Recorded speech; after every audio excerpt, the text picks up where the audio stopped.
in the land. So you always can.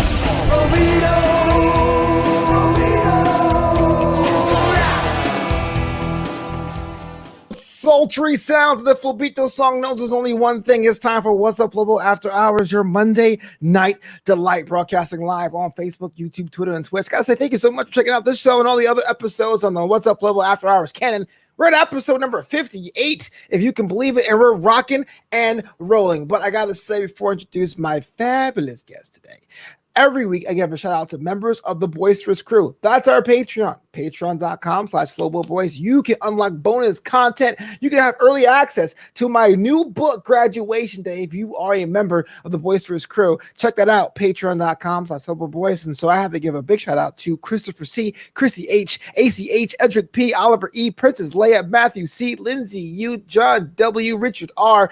You make this show a reality. Now, if you're watching right now and you have a chance for some comments or questions for our guests, make sure you do that in the comments below. I'll be able to ask those questions as we go forward. But my guest today is somebody who's been killing it in the comedy game. We're talking about going all over Los Angeles. We're talking about having your own mic, starting your own platform for other comedians. Please give it up for Nina Gosiengfiao. Thank you for that introduction, Flobo. Hey, I'm so glad to be on the show. I know it's late. I know it's Monday night, but we're here to have a good old time, right? Oh my God, do you know who you're talking to? I stayed up till 4 a.m. last night. This is just who I am. This is, the very essence of me. I'm doing coffee because I'm old. I don't know what you're doing. Oh my God, you remind me of my dad. Like, sorry. I didn't mean to make it sound like you're old. I'm totally old. No, he's one of those people. We're that family that can drink coffee at night and still fall asleep. Like, that's just, He'll ask you if you want coffee at 11:30. You know what? I sleep so much better when I have coffee at night. I can't even lie to you. When I hit down, bam. Well, we were talking about this before we went live. You just had a birthday, so happy birthday. Thank you. I'm still celebrating. I'm making a birthday month. You know what I mean? It's the most Leo thing you can do. Are you a birthday month person? Oh, yeah. Mm-hmm. Totally. See, because I'm the kind of person that doesn't want to do it, but I get into things and it becomes one. But you're like, nah, man, it's August, baby. Mm-hmm. Yeah, why stop? I'm like, come on. Like, we get 12 months in a year. Like, this one is mine. Or did you get any presents or anything this time or no? So that's what those boxes are in the background that I need to recycle. My boyfriend, Corey Huber, shout out. He did it right this year and he got me a Takashi Murakami print for the wall because I've been wanting more art for my house. It's not an original Takashi Murakami, but I'm like, it'll do to have one of his pictures on a canvas. I'm so excited. The print is super dope. Yeah. You have to come over sometime and see it. Wait, when you say did it right this year, were there years where you missed it? Was there years where you was like, nah, I'm sorry.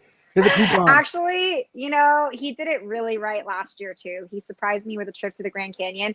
I'm actually the one that screwed up this year because our birthdays are actually consecutive and his is right before mine. And I've just projected right now by pretending like he never did it right. So David Menny says he needs to give you a gift every day or he lacking. Yes, David. That's my philosophy too. They don't get him in trouble. I like Corey. He's a good guy. So we kind of met through I guess I can't say mutual acquaintance. Your mom, basically. We met through your mom. In day job world, your mom was a fantastic individual, and she saw me and she said, "You didn't suck, first of all." But she's like, "Oh, my daughter does comedy as well. We should link up." And I think it was one of the best things ever because I see you now, and you're hustling, you're making it happen. I mean, what has been your strategy now that everything's opening up to hit the stages and perform? Well, I'm just really excited because last time we opened last summer, I didn't hit the iron while it was hot, strike the iron while it's hot. And the show that I produce, Egg on Your Face, is a brunch comedy show. So everyone in the Los Angeles area, or if you're traveling to the Los Angeles area, please check out the show. Come enjoy a Sunday afternoon with us. We like to do comedy with a side of yummy brunch. And our last show was even a 420 friendly show with brunch, or our last show before our last show. Yeah, so it's been really exciting because we got to come back and actually take advantage of the time that we are open now, and it's been really exciting to just reward yourself with the stage time. That's been my strategy.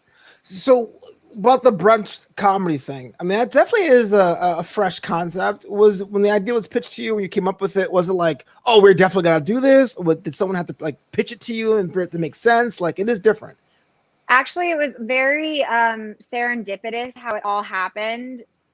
It was one of those happen in the moment kind of things, because the idea for just having a comedy show at all was just a seed in the brain of me and Corey. He co-produces and co-hosts with me, and I work in Beverly Hills, my day job, and I remember I was waiting for Corey to get off at the bar by my work in Beverly Hills. I was waiting for him to get off work, and I just happened to be sitting next to a man, shout out Say Coca. We got into really good live conversations, and I found out that he was the general manager of Ace Hotel in downtown LA. And I was like, oh my God, I've been wanting to start a show, and the Ace Hotel is like absolutely beautiful. Like, I've been to comedy specials there. Like, do you have any other spaces in the hotel that might, want to have a smaller comedy show? And that was the beginning of the rest. And so he opened up the hotel to us. We got to do our first 2 shows there. And when we first visited the space, there's an indoor space that seats like 50 to 100 comfortably. We didn't get to do it in the big hotel theater. That's down the line. That's coming soon. Right. But when we met with the hotel, they call them the it was such a cool name for event. It wasn't event coordinator, but it was like something like event engineer, or it was like a really fancy way to say event coordinator. Right. And he was like, okay, well, what time do you want to have your show? And we're like, we're maybe like Sunday. Sunday's a good day because people are resting. It's not like Saturday where everyone has all the plans. And he was like, well, how about a brunch show? And we had never thought of it like that. And that's where we were like, oh my God, we call it Egg on Your Face. And that's kind of where it was born, and it just kind of hit, and it stuck with us. So we definitely want to stay with the brunch theme. We got to do our last show, which is why when I was talking about the 420 show being the one before our last, our most recent show was at a comedy club in North Hollywood called Comedy Chateau. But it was our first time doing a show at night, and it was weird for us because we weren't brunch, but it was such a fun time, and it was great crowd, great space. But we definitely want to return to brunch hours for the next one. Right. I got a follow-up question before I do. This one comes from Haywood Wong. He asked, ooh, Nina, what do you want first, SNL or Netflix special? Oh, that's a good question. I love that. I'm like, let's do a hybrid situation. And in my Netflix special, I'll put sketches in between my jokes. Okay, yeah, that's like the classic variety show. Yeah, I mean, how many times can we date myself in this episode already? But when I was a kid, they had Flip Wilson, did it every time, But back to Egg on Your Face real quick. So you said you work in tandem with your significant other, Corey Huber, Comedy Corey, out on Instagram if you haven't checked it out already. How's that different or unique in your household, having 2 comics? Do you guys riff on each other? Do you guys write stuff down? Do you have writing dates? Like, how's that dynamic in the home? Oh God, speaking of dynamic, for 2 Leos, and so it's a lot of fighting. We've never fought more than we do now. That's our working process. But okay, in all honesty, it's gotten so much better. But yeah, working together and actually having something together was a new thing for us. That's why comedy, it was so cool when we both figured out, we want to do this and we can do a show together. But definitely it took a lot of this. I remember on our first show ever, we literally fought all the way up until we got onto that stage. Oh, wow. Because I'm an actress, so I like to rehearse. But Corey, he's a pure comedian, and he's like, I don't need to rehearse. I want to be in the moment.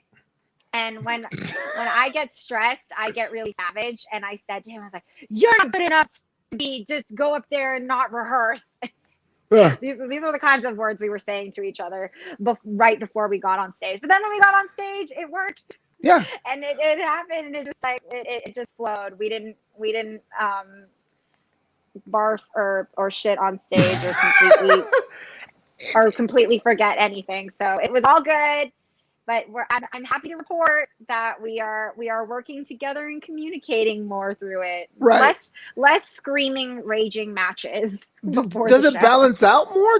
Are you a little bit more spontaneous? He's a little more structured, or it's kind of like, nah, that's just the way we are? See, he's the spontaneous one. I'm the structured one. Sure. Because Flobo, you know my mom, okay? Mm-hmm. You know my mom. She's an ambitious lady. I credit her for a big reason of why, like, I've been acting since I was a kid and why I have such a great business sense, because she taught me to be ambitious and all that. But that didn't also come with a little side of stage mommery. And so my tiger mom comes out when I like am in my zone, and sometimes that I become Corey's tiger mom a little bit. So I learned to be like, all right, like just focus on you for a second and let's work together nicely. Let's play nice on the playground. I got a story about your mom real quick. Before I do that, though, I got another question from Haywood Wong. He says, Nina, who are your influences? Oh gosh, I always get stumped on these questions because it's like, oh, you just opened Pandora's box in my mind. But a lot of my recent influences that have been really inspiring me and where I want to take my career is right now I really love Lin-Manuel Miranda. I also sing, so I've been really trying to incorporate musical comedy into my bits. But I just love how he, made his own opportunities and wrote his own virtuoso pieces in the Heights and Hamilton and just made his way. Same thing with Donald Glover. And he does it all. I want to do it all. Love Issa Rae too. Again, like she wrote her own opportunity. It was born out of a YouTube show, just like this one. Hey, and made her way. So exactly. Come on, love right here. I just love the multifaceted, the multi-hyphenate talents. Yeah. We got a question from Dylan. Dylan Matthews. He's a. I mean, hopefully you're doing well, dude. For real. Totally a big fan. I'm a fan of his, and he says that he is the GIF king, and he is. He makes GIFs about my face, and it's awesome to see myself in a GIF. I get to use it in conversations.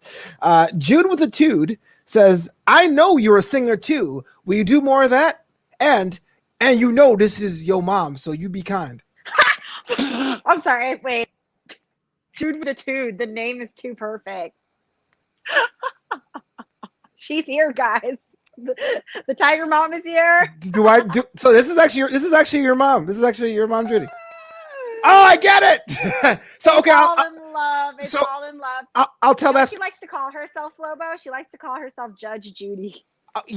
So okay. She'll be the judge of that. So I have a story. I have a story about your mom, and trust me, it's the best story ever. So because she has a name plaque on her desk that says like Boss Mom, right? And that was one of the cool things. Oh, I gave her that. Yeah, and it's amazing. And when she left the job we worked together, she's like, "Yo, get my plaque, get my thing." I was like, "No problem."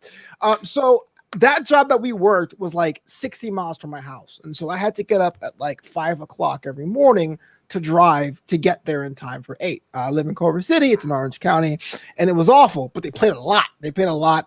And I was trying to do the comedy thing too. So I'll work the 9 hours, leave at 5:30, and try to work my way up to comedy clubs. It was really rough at home, and it was like, my mom was like, "Are you still doing this comedy thing?" And my girlfriend was like, "You're never present." It was just one of the worst things ever. And so I guess one day, I walked into work just totally a zombie because I did a show last night, like late the night before.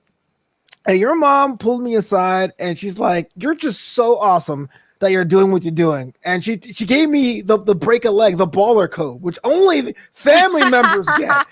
So for a good month or so, when it was like, "Oh, be a baller, break a leg," I was like, "Man, my own mom doesn't support like that." So I always have so much respect for your mom, and hopefully we get to see each other again in real life, in real space, post pandemic. So shout out to Nina's mom, y'all. There it is. Yes. Boss Bob. Jude, Uh-oh. That was Jude nice. with a tude will definitely have to be at the next Egg on Your Face when Flobo's on the lineup. Okay. Hey, all the material, please cheer for me, please, please, please.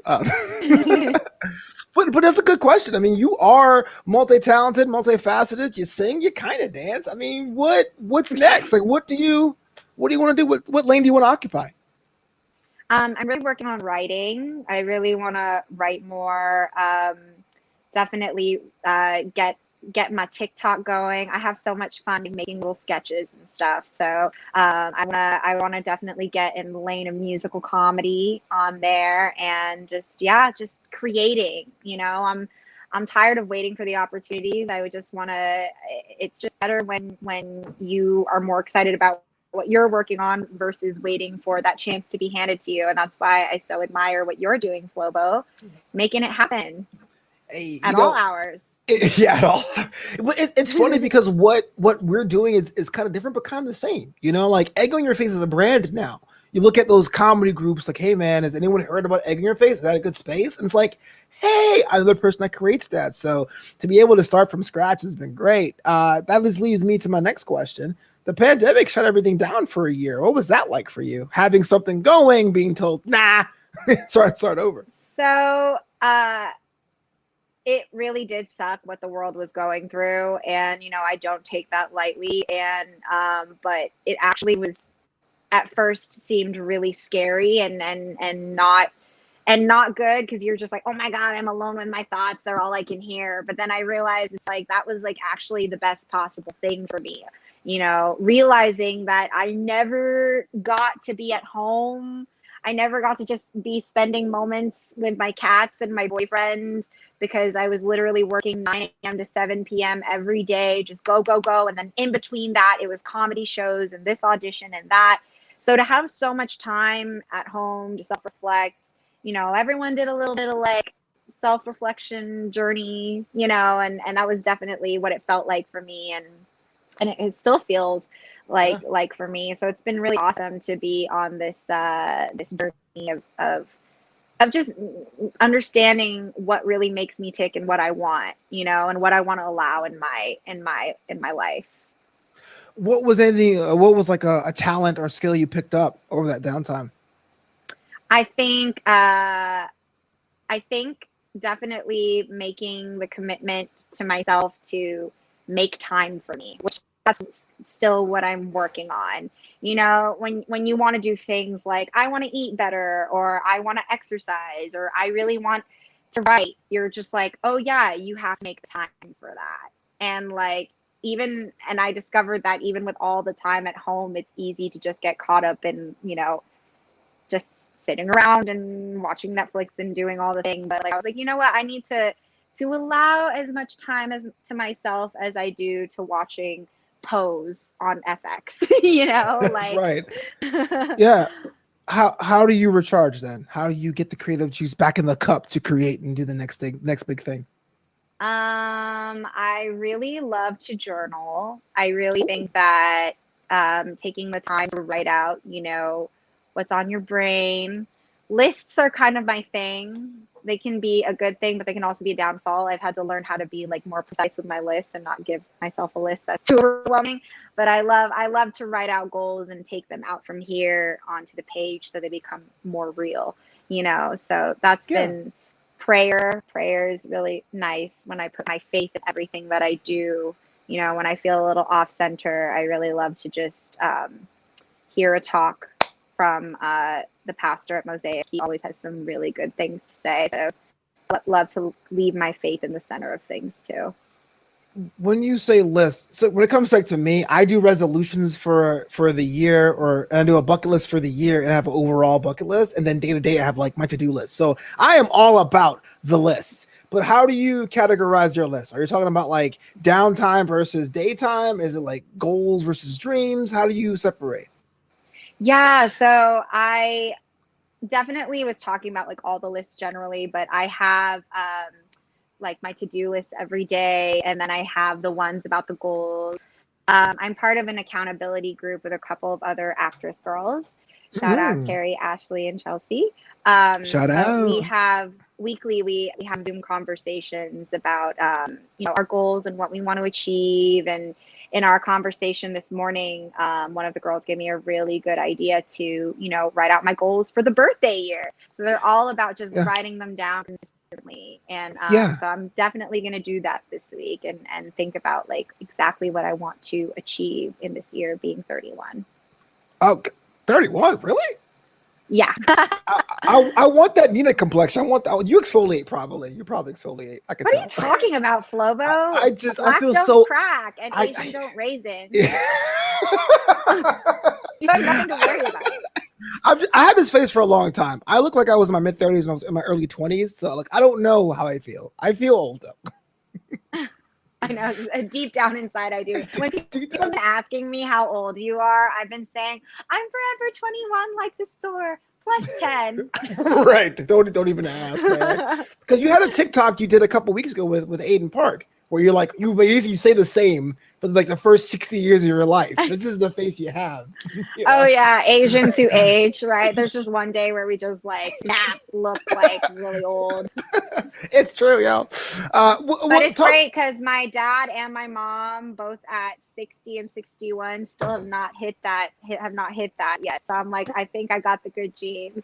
Bro, and I mean this with all the respect in the world. First time I saw a picture of your dad, I'm like, oh, your brother looks pretty fly.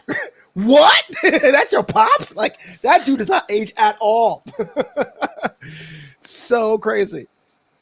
So we're also talking about goals and dreams and all that. And comedy is always something that people say it depends on the audience. So have you ever had any like goals venues or goal cities or goal countries you want to visit to do your art to perform? Ooh, yeah, that's a great question. Yeah, I would love to perform comedy internationally. I think a good place to start would maybe be England, because at least they speak English. There's no Right. language barrier there. But I mean, beyond that, yeah, I'd love to go try to do it in the Philippines. I know there's a scene in China too, and I have a little bit of Chinese blood in me, so it'd be just so cool to go back to your place of heritage and do the thing, just kind of like Joe Coy did. He did a special in the Philippines, which really inspired me. I definitely want to travel. I think that's I made the promise to myself that next birthday I'm gonna be international. So absolutely. Is there what's the emotion? Is it like a pressure or excitement or a bit of discovery going back to say the Philippines and performing? I mean, do you worry or do you think about how they would take your material there? It's actually been really great. I don't have any of that trepidation because talking about the things I do on stage, which is not feeling Filipino enough, because I'm quite I'm quite Americanized. And one of my lines is like, am I culturally appropriating my own culture? Because like I'll do the accent, I sing Tagalog in it, but I don't know what I'm saying. Right. I haven't connected the Rosetta Stone yet. But when I have talked about those things on stage, it was scary at first because it's so, it's my truth and it's vulnerable to feel like that. Because I see, I'll envy those people in the Filipino community that like that can speak it and like, they know how to cook it. And like, I feel like I'm still learning things. And, but I've been approached by other Filipino Americans who feel exactly the same. And that's given me a lot of confidence, and a lot of, it just feels nice to connect on that level. So it removed any of the fears because like, whoever it connects with, that's who it's for, So. It's funny you mentioned that. I always say this for most of my long form comedy. I have a very similar situation. I'm American. My parents are West Indian, and even though you have the food you grew up with, you have the family you grew up with, there is a little bit of that. Am I real enough? I'm American, but in America, it's like, yo, where you're from, but over there, like, where you're from. So, like, I totally get that. And you're right to say, look, this is what I am. I'm 100% this, but this and that. Just have people come forward and say, okay, I see myself in you, then that makes it that much great. I love it. And James Lott Jr. here says he has a great smile. Hey, you have a great smile too, JLJ. You know what I'm saying? And he also says, yes, our older folks look good. Hey, we don't crack Hey. So Good genes all around. good genes all around. Now I got to ask you about the balance. You said you have a day job, you got to pay the bills. I understand that, but how do you keep creative when you're slaving away for the man? Well, luckily, my day job is in the industry, so I'm very grateful for that. It is on the corporate side, but it's for a production company, and that produces TV, film, and also manages actors, comedians. So every day I'm just trying to learn something, and when I get those feelings of like, but I want to be on the other side of the desk, I just remember that no, you're at this stage for a reason, and keep your eyes open. There's probably something you should be seeing. So it's awesome because for 6 years I was the receptionist, 6.5, I think. Yeah. And then this whole pandemic happened. And I really have thought I'd lost my job, y'all, because you don't need a receptionist right now. Right. But last Christmas, I was able to come back as an assistant and be a little bit more involved with a specific office, one of the partners' offices. So it's been really cool to be behind the curtain and see the business side. It's been really awesome. The same company. Yeah. So now that you're in the entertainment industry, what's been your take about the rise or the lack of roles experiences for Asian actors and performers? From now that you're on the inside, what have you been seeing happening, the trends changing, anything like that? Well, yeah, it started as, when I first started acting around 14 years old. I started coming back and forth from the Bay Area to LA for auditions. Shout out again, mom and dad, who were very supportive and would skip days of work to make the drive down with me because they believed in me so much. Back then I auditioned for everything but Filipino. Like, I've auditioned for every Asian that I don't look like. I've auditioned to be Blasian, but I've auditioned to be Native American. I'm pretty sure my first TV role, like my first credit, was like I was supposed to be Native American because they dressed me in like fringe and the blue jewelry, turquoise. But I have to say it's been turning around slowly but surely, and it's been amazing to get more roles that are stated as Filipino. But it just inspires me. That's why I want to get into writing, because if we want more roles, it's time to take the pen into our own hands, because there's also a lot of people writing these stories that don't live this story, that you could. So definitely want to just be part of changing that narrative. And what's awesome is we do have some Asian managers at 3 Arts Entertainment, and they do this really cool thing where when we were in the office pre-COVID, they'd have a manager come in and tell their story and how they got to be where they get to be, and then you can ask questions. And I remember one of my coworkers asked one of the Asian managers, do you think that this change in the industry is actually genuine, or do you think it's just because it's a cash grab? Good question. And he was like, okay, I'll be honest with you, it's both. But that's why the time to strike is now. Just do it. Like, take advantage of it, because now it's like, yes, it sucks. Like, a lot of terrible things about society have come to light in the last couple of years. Thank God that last president is gone now, and it's just a distant memory. Ugh, but a lot of ugly things about our society have come to light, and but that all has also meant that change has come, and we're a part of it. We're in that generation where we have the awareness of that, and we can actually speak up, and it's being heard slowly but surely. So I'm just grateful that to be in the industry now. I don't think we could be positioned better than now as people of color.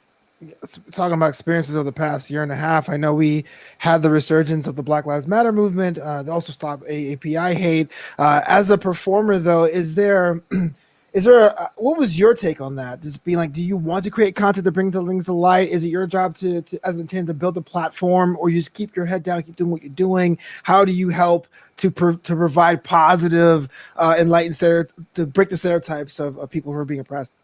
Yeah,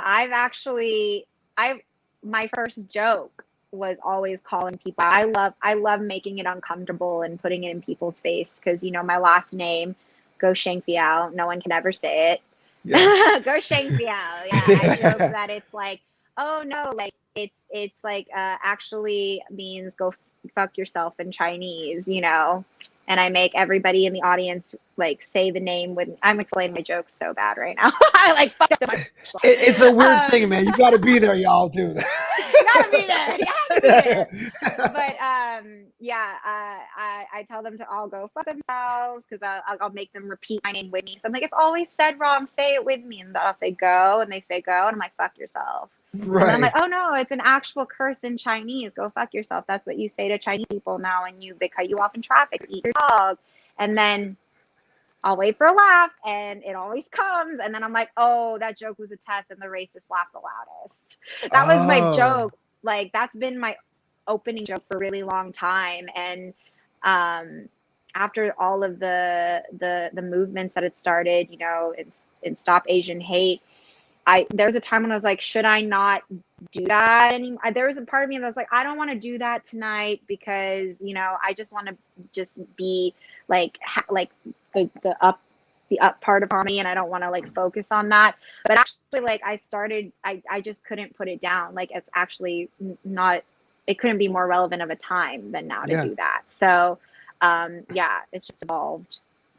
When you write now, is there a compelling nature to do more things to be funny, or is it really more of a compelling side to see what's going around the world and being more political, or is it kind of things you don't think about while you're creating? Like, is there a concerted effort to be more, I don't want to say woke, but you know what I'm saying, more aware of what's happening? Oh yeah. Well, I'll always think that, like when, me and Corey will run our jokes at each other, and then we'll be like, oh, how is that? I actually told a joke last week at the Sugar Mic that I was really scared to tell. Actually, like I have like a couple of jokes that make me feel that way, but it went through. And I'm like, now I feel like I need to explain what it was, but I'm very comfortable with. So it makes me really uncomfortable when, people that aren't Black say the N-word. And I'm going to say ninja because even saying N-word just makes me feel weird. So I call it ninja. Ninja, please. Yeah. But, there's people like, my little brother had a phase where it's like, don't say that, dude. We grew up in the suburbs just because music sounds cool, Yeah. But then there's people like my best friend who's Latina from Lancaster, and she's like, yo, like I grew up in that community. Like my Black friend said that I could say it, and blah, blah, blah. And I was just like, that really makes me know that I have no credibility to say it at all, because my Black community that gave me the card to say it was my gospel choir. That's pretty funny. And that's just the truth. It's not even a joke. And I just remember I was like singing, like I was like, Jesus, Jesus. And my choir director was just like, you're a ninja now. You're a ninja now. And I'm like, in church? Yeah. Yo. Like, you can say it. Say it in the name of Jesus. And I was like, oh my God, no, it's okay. I'll just stick with ninja. I would have, if you listen to this right now, trust me, people who say the word do not get baptized in the church for the privilege. I have never heard of it. Isn't that hilarious? You know what? I understand the complexities of it. This is just my opinion on ninja. It's just weird. I grew up with it myself, so I say it. But if you're somebody, it's your community. You know what I mean? Exactly, because it's about reclamation. There's some words as a straight person I can't say. There's some person that as a non-Asian I cannot say. But if you have that reclamation, you can. Well, if I feel like if you're someone that stop and say, well, where I grew up, it was okay, then that's a problem. Because you know that you have to explain why you can say in certain contexts or not. You can take the time to find something else to say. But at the same time, I go back home to my hometown, my neighborhood. It's like, whatever. Yeah, and honestly, also too, it's like the intention behind it. You know, Yeah. I just don't personally feel comfortable saying it. I don't, you know. I just go to roll the churches now. Yo! I I just want got baptized to say it, and I don't say it. I That's how want to good a renew my person I ninja am. card. Is that cool? Is Jesus all right with that? Come back Saturday. No, I'm just have Yeah. you ever had a joke that you loved, you tried it, but it bombed so hard you never used it again, but you still love it deep down inside? Hmm.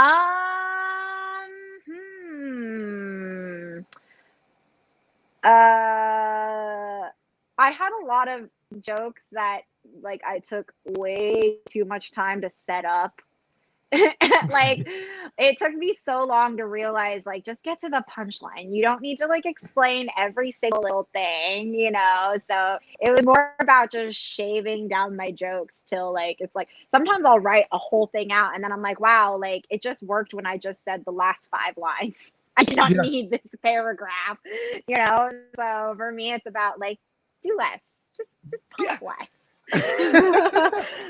I'm in the same boat. There's a book Jerry Seinfeld came out with this year called "Is This Anything," which I thought it was like a biography, but it's not. It's basically a book of every joke he's ever written, which is, I guess, a cool thing. I guess that he has enough jokes that he wrote to a book. Anyway, point being, as nuanced as Seinfeld is, his actual writing are like 6 lines. It's like this, next. I'm like, oh my gosh. So I guess we are overwriting at least I felt that way. I guess I am overwriting my jokes, being like, it has to be a There's Thursday different night on the streets. styles. There's Yeah. different styles, you know, like for example, Mitch Hedberg was all one-liners, and that's Corey prescribes to that. Like Corey's great at one-liners. Me, not so much. I'm more about like bringing you into the story and like, you know, like I like story jokes and you know, going on one topic for a second. So that just begs the question. So I have a comedy show and I got for you an LA 10, which is basically a 7-minute set, do you go for the one story for the big laugh, guarantee it's going to work?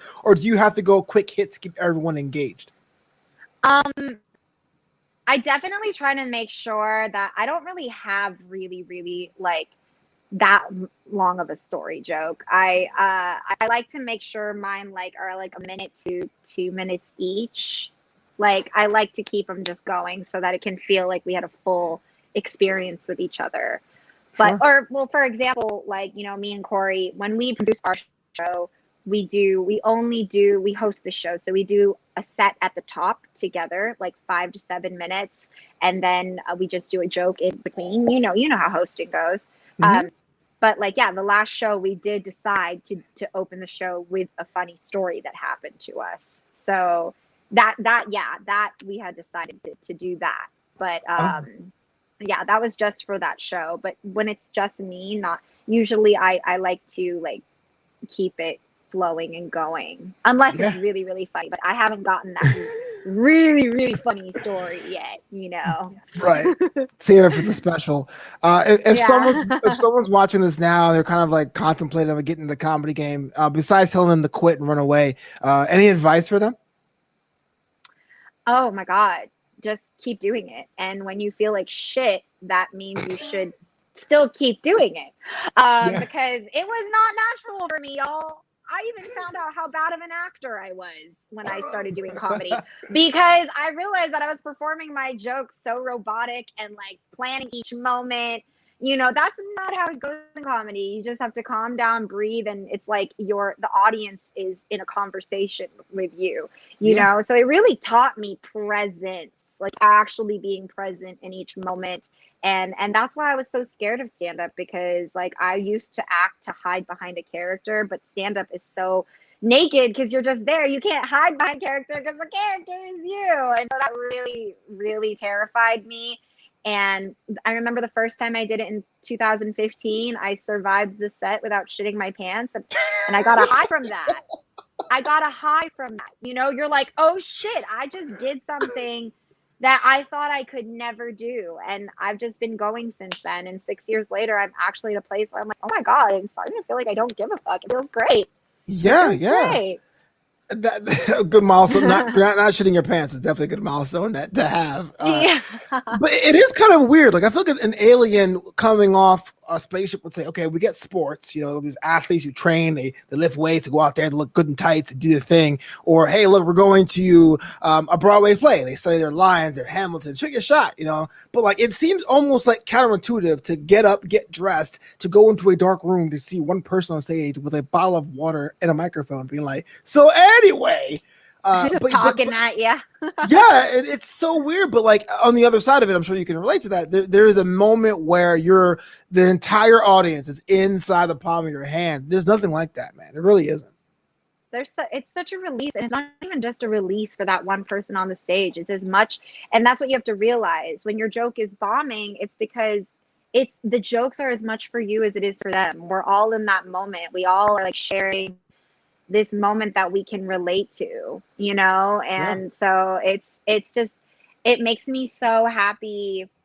Like when someone will tell me after a comedy show, like, I really needed this tonight, you know? And it's like, yeah, like I know what that feels like. And that's what really made me keep going. Just remember that. And two really great pieces of advice. I did get to meet Marlon Wayans once, and I loved his advice because he told me, if you're bombing, you're doing it right. And that stuck with me. I was like, I love that because I'm bombing a lot. I was bombing a lot. Let me tell you that. And two, I'm like, I want to say it was Corey who told me this, but I feel like he got it from somewhere else. But I'm gonna credit Corey with this piece of advice. But I remember in the beginning of our journeys, when we were, you know, rooms were mostly silence. He was like, you know what? If you only get one person laughing in that room, that's all that matters. Play to them because that's it.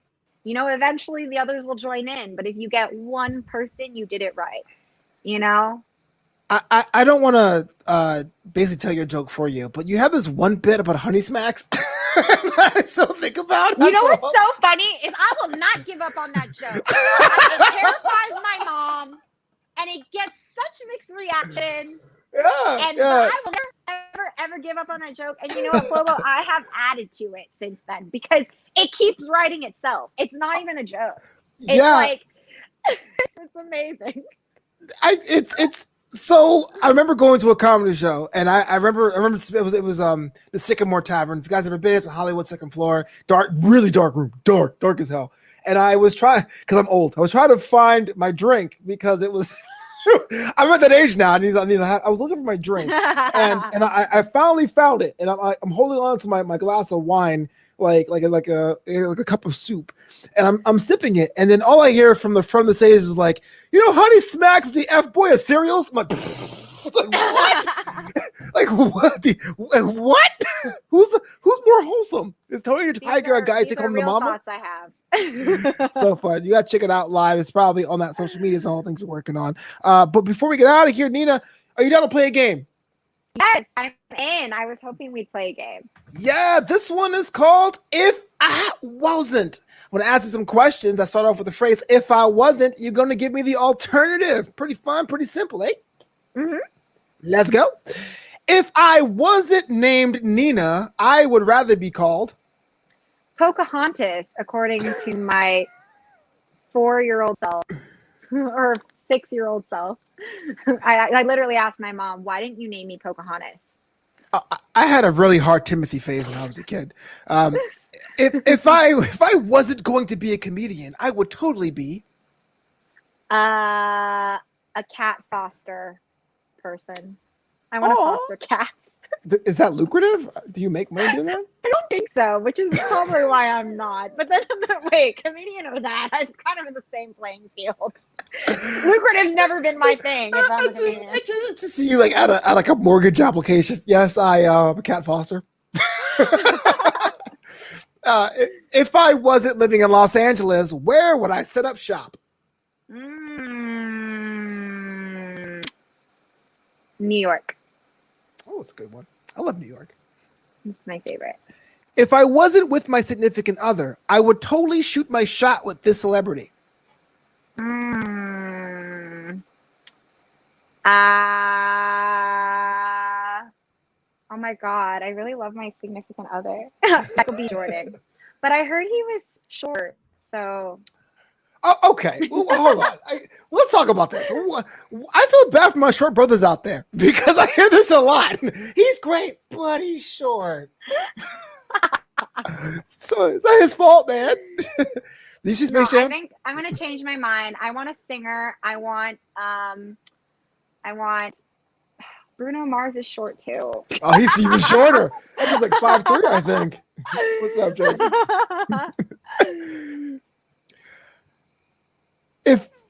If I wasn't on my phone, how would I pass my time?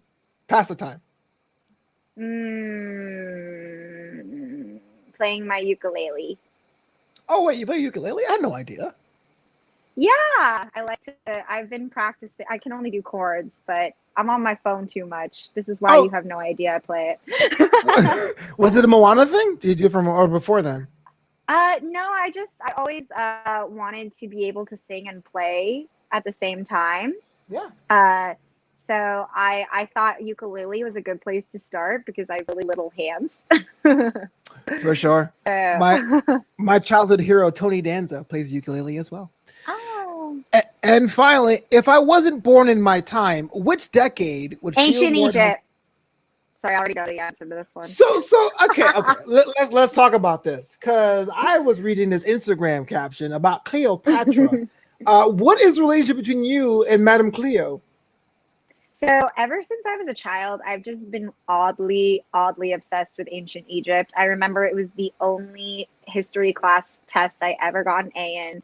I've always been so fascinated. And then a couple of years back, I found out that Cleopatra, her date that is posted as having killed herself is my birthday. And I was like, whoa, that's weird. And like, Cleopatra wasn't Egyptian herself. She was actually Macedonian, but she loved the culture so much, which is why she kept like that empire going.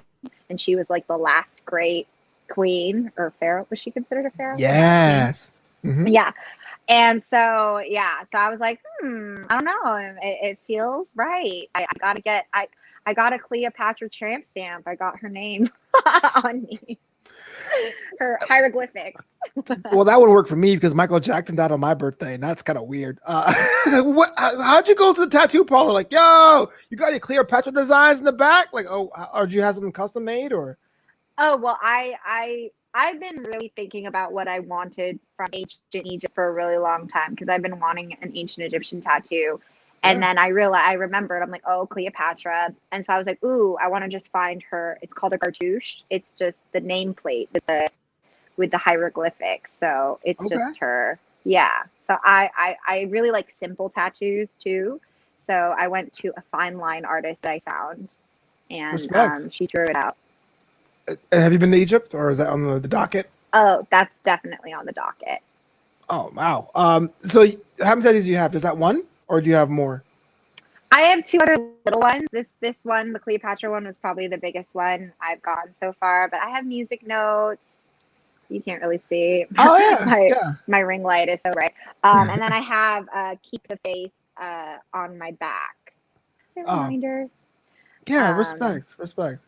Yeah. I have four myself. I'm thinking about whether I get a fifth one or just probably quit. so that last one hurt. I have a Subway token on my back right, and it just totally I was shaking when it was done. It was rough. Oh my God, is it color? Everything's black shaded because I have that perfect skin tone for that. Ooh, the shading and the color looks intense. That's why when she was like, "Do you want shading?" I was like, "No, thanks." And my final question before we get out of here. Pinoy News Desk, news update. Is it happening? Yeah. Season 2? So it's on hiatus right now. You know what's really sad is when you create, I should ask you about this because when you create, it's like after you do that, now there's the editing part of it. Yeah. And that's what's been holding us up. So if there's any creatives who want to join the Pinoy News Update team, maybe some Filipino creatives that I haven't met yet out there, but anyone who wants to just get into editing, hit me up. Like I have so much stuff to edit that still has to get out there.